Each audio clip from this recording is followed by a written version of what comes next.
So, hello. I will be speaking in UK English, so for the benefit of Thomas and others, there are subtitles available if you need them. So, that's who I am. David Hancock, Research Director of Film and Cinema, also the President of the European Digital Cinema Forum. You've seen a fair bit of our data today, actually, on box office. I sort of feel I should be talking about China right now, actually. It's been brought up quite a lot already. I will leave you one thing on China and Asia in general. In 2019, 46% of global box office will derive from Asia. So it's not what my speech is about, but I thought that's quite an interesting statistic for you. What I am talking about is experience. The experience side of cinema. You could title it as well, can cinema form part of the experience economy? Can cinema compete with experiences? Is it part of that whole world? And, well, I'll let you judge for yourself here, okay? So, the experience economy is a term, it's an economic term. It's a theory put forward by two Americans, Joe Klein and Thomas Gilmore. And the whole notion, very briefly, is that it's a new sector of the economy. So it's no longer goods or services, it's the experience. It forms part of a new whole sector. And yeah, we have enough goods, we have enough services, we have too many goods.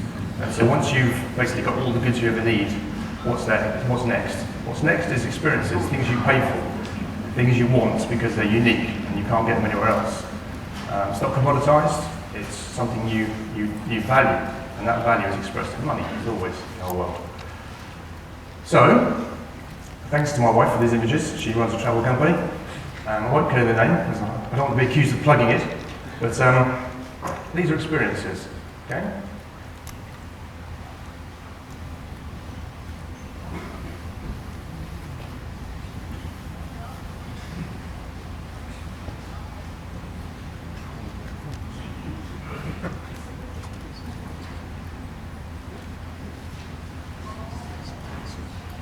That an experience.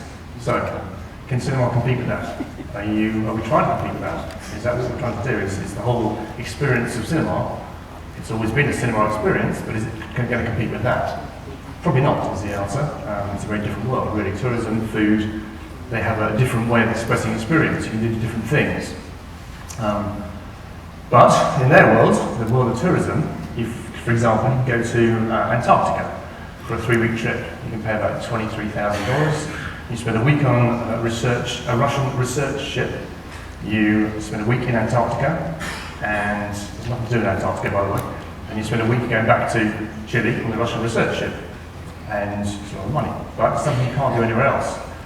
So it sort of occurred to me that, okay, that's what is happening in other parts of the world with experience.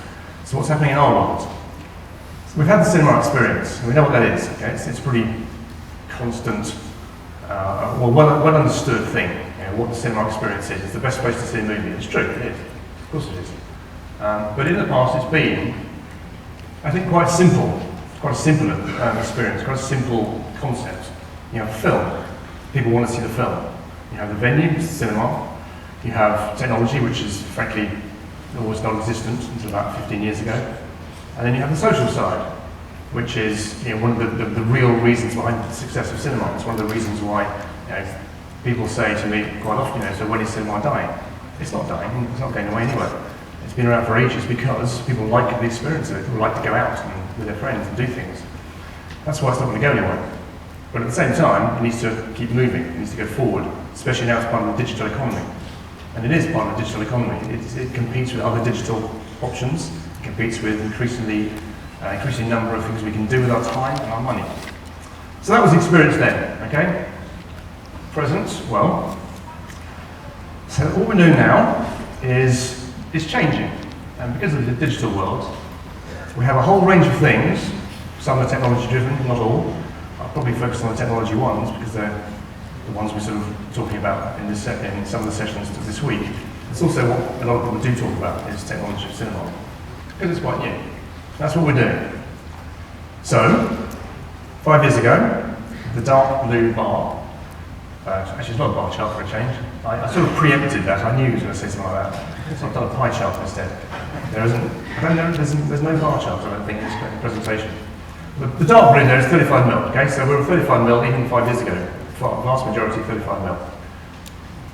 Now, the vast majority is digital, 2D and 3D. 3D actually outweighs 2D. 53% of the world's cinema screens are 3D.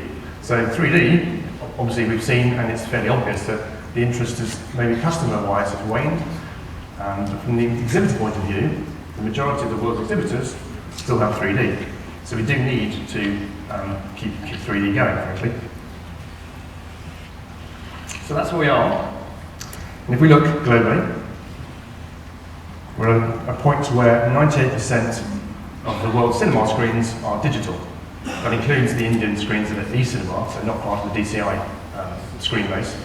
But 98%, so we're there basically, we're done.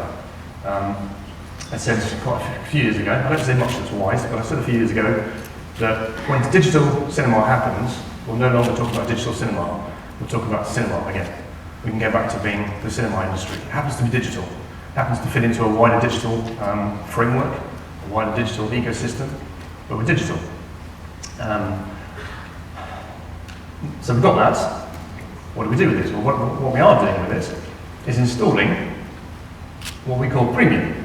So premium can mean a range of things. It could mean anything from dining, it could mean boutique cinemas, so putting nice leather sofas. It can mean PLF, premium large format, but I think there's also a PSF, a premium small format type of cinema emerging as well. So all those things, you can see them yourself, but the PLF is 2,000 screens, more actually now. These were at the end of last year. Barco Escape, 20, but I hope to have 150 this year. Screen X, now 91. I hope to get up to 250 on, I think, in a couple of years. They're multi-format screens. Laser, HDR, Dolby has 214, I think, cinemas signed up to Dolby Cinema. Laser, I think Barco's just passed 100 flagship laser installs. So all these things, Dolby Atmos as well, of course, immersive sound, 1,600 screens, Barco as well, and DTS X this morning we heard about their numbers as well.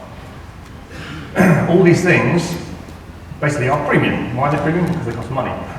They cost money to install, and therefore you have to get your money back somehow. So that makes them premium, at least in the world of exhibitors. For the consumer, they're premium because they change the experience, they change what's happening. And we talk a lot about immersive, so the immersiveness of what's happening to cinemas. Immersive sound, immersive imaging, so 3D, even 4D is immersive because it sort of brings, if it's done right, it brings you into a sort of a physical state of being part of the film as well. So that's what we're doing at the moment in terms of getting ourselves transitioning from what we were to where we will be. There's also things up there which don't rely on technology, but rely on the wow factor, I guess I could put it. They rely on maybe venues, they rely maybe on the type of, where a film is shown, how it's shown. So secret cinema is a thing in the UK which is not a cinema, but it is a film. A film is taken, no one knows the film, they buy a ticket for a film they don't know about, they go along to a place they don't know about in advance, until about a couple of hours in advance. The Secret Cinema organisation, the last time they did this was before Star Wars, so The Empire Strikes Back. They had 400 actors in a 10-acre site playing Star Wars characters. They dressed the whole site up to be Star Wars, and you engaged with the characters. So the merchandising people, you're buying your drinks and food, were Star Wars characters. You had a list of things you needed to do. There's sort of like a checklist of things you needed to do, and objectives for the customers. And at the end of a 4-hour experience, you watch the film. So you spend 6.5 hours there, and you watch the film. But that's not about the film, really. You're not there because of the film, you're there because of the experience. Pop-up cinema. It's a very small market. Now, we did some research recently. It's about £10 million in the UK last year, pop-up cinema. But, Picture House, Everyman, Curzon, some of the boutique cinema chains, the smaller art houses, but also interesting cinema chains, have their own pop-up experiences in parks, in stately home gardens, on boats, rooftops, on anywhere. It's quite interesting, frankly. You can put it where you like. There was one recently, the film The Descent. You probably know it. It's a horror film about people getting lost in a mine in the dark, and they put the film on in a mine in the dark. It's a slate mine, a working slate mine, and they put the film on in there. And you went down there, presuming you're not scared of enclosed spaces in the dark, and you watch the film. And that is a cool way to watch the film, but obviously there's a link to the film. That's what's happening. You can do things differently. You can make the whole thing more than just the film. So the way I sort of analyse that is the future, which is where we're moving towards. And so what was relatively simple before, in terms of the film and experience, I think has become a lot more complicated now. Those, I think, are the drivers now for going to the cinema and watching a film. You have content, you can do all sorts of things in cinemas now. You know, projector is now a play-out machine. It's not a 35mm projector, it's a play-out machine. You can play out what you like. From iPhone films, from kids making, in schools, to esports, esports, which is the gaming, so competitive gaming leagues. Online, sort of 60 million people can watch 6 teenagers playing gaming. And you can do it in cinemas. There are several now cinemas that have set themselves up as esports venues, I suppose, esports arenas, you could put it actually. That's in cinema. Event cinema. We'll hear probably quite a lot this week about event cinema. We've been, IHS, we were one of the first to do research on this. In 2002 was our first report. It's been around since before that, because we did a report on something that was already happening. So it's been around 15 years, but it's really now it's taking off. And it's now that we're seeing operas and theatre and all sorts of things in cinema that we never really thought we would. You have also the films. The film, I'm not saying this is not about film, by the way. Film is very important. What Thomas just pointed out about local production is extremely important. Local productions are becoming more important. The difference quite often between a good year and a bad year in a market is a local film. 1 or 2 local films pushing it upwards. But content in general is now part of the experience. You go into the cinema to see content you wouldn't see before. The venue, I mentioned the venues before. You have different venues, which are frankly pretty cool places to see a film. And that is one of the reasons you'll go. We know that because most of the pop-up cinema is showing old films. They're showing films which are in film bank. They don't have the rights from distributors to show new release films. So it's not about the film. There's a limit to the number of times you can see Grease. It's about the venue. It's about where it is. Technology. Well, we've sort of been through technology, but what is happening both creatively, the creative side of production, and then feeding through to exhibition is technology matching together to produce a better experience, to produce things which we couldn't do before. HDR, 4D. You can have your views on all these things, but the fact remains that they are there and they're pushing things forward. They're pushing things at the moment in a direction that is very much moving technologically towards a greater experience. And then social. Social stays the same, basically. The social is the constant. It's the one thing that remains the same. We want to go to the cinema for all those other reasons now, but also for social. And that remains why the cinema is important. So the difference, I think, between what it was the cinema experience. Now, it's the experiences in cinema. There's a range of experiences in cinema which we didn't have before. And I sum it up like that, okay? So the drivers are the bars down the side. Sorry, there's a bar. There's not a bar chart, but there are bars. And the segmentation, if you like, there's increased segmentation. So all these things that we can do are actually attracting to different people. It's a way to get people to see the film they want to see in the format or the way they want to see it. So within the same site, you can have 5, 6, 7 different experiences, different ways to see a film, depending on what you want to do as a consumer. So I want to see this film in, basically just a normal cinema. I want to see this film in 4D, I want to see this film in 3D, I want to see this film in I don't know, pop-up, I want to see this film in IMAX, I want to see this film in Screen X. Whatever it is, you can choose, okay, that film in this way is what I want to do. It's like a matrix, if you like. The consumer has a matrix. Subconscious maybe, but there's definitely something going on with a segmented exhibition sector. And that means we're attracting, if you like, smaller niches. Not really niches, because we're still talking about a mainstream market. But there are smaller numbers of people within these different areas. But what we're doing, quite a lot of them, certainly the ones at the top, is charging a premium. So we're offering experience economy. We're offering a way to see a film in a better way, a more interesting way maybe, with a premium on top.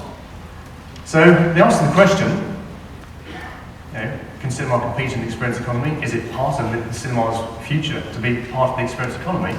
I think clearly is yes, for me.